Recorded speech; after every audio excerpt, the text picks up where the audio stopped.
So I've got a left-hand brake here and my clutch here on my KTM 200, and this brake is actually the budget version, if you will. I've got one of these, I think this is a brake handle for like a smaller motorcycle, but I liked it because I could adjust how far I wanted the brake handle to be out. And it's actually hooked to a bicycle cable, which comes down through here, is run down through here. I don't know if you can see that or not, but it comes down through here and down to this section here. It goes down through underneath the tank, comes down here, and I've got it anchored right here. That's my stopping spot. I just found a piece of metal that I could put on this K-screw here, and you don't really need two. The cables from the bicycle cable come through. You don't really need two. I just happen to have two because it's what I was experimenting with. But it comes down here onto the brake, the rear brake lever on the back side. I can't remember if I put a longer bolt, if I just put a different nut on here. But the point is, this works pretty good, so that when the cable's pulled, it actually lifts up on the brake, which is the same idea as this. It's not a lot of leverage between here and here compared to if you had a cable out here, but there's nowhere to get the cable connected for that leverage. And this actually worked pretty good. So basically, see if I can do this.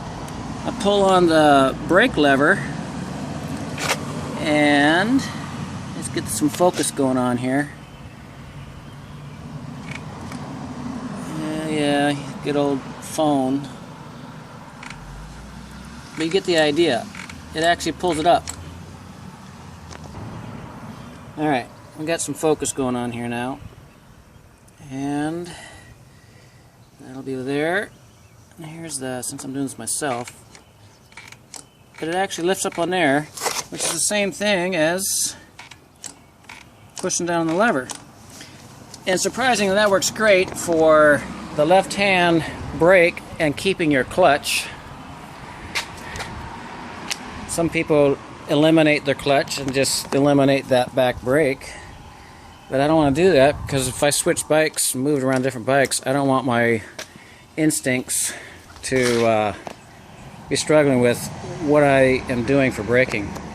So the reason why I point this out is this particular brake here works great for just those spots on the trail where you have a real tight right-hand turn going downhill, or you really wish you had brakes up above and you have your feet free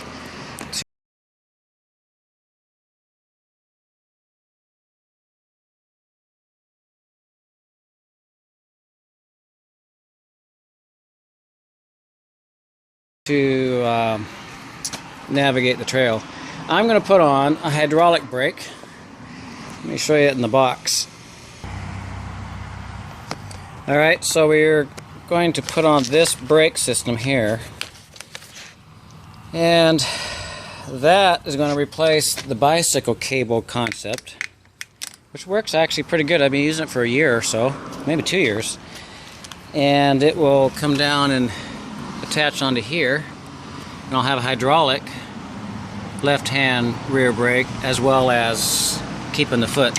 I have this nut welded on here in case somebody's wondering about that. Because my foot is kind of short, it allows me to make contact to my brake with my boot a little more comfortable, rather than just at the tippy toe or having to slide my foot forward all the time. So when I get this installed on here, then we'll see the comparison. That's coming up on my next project.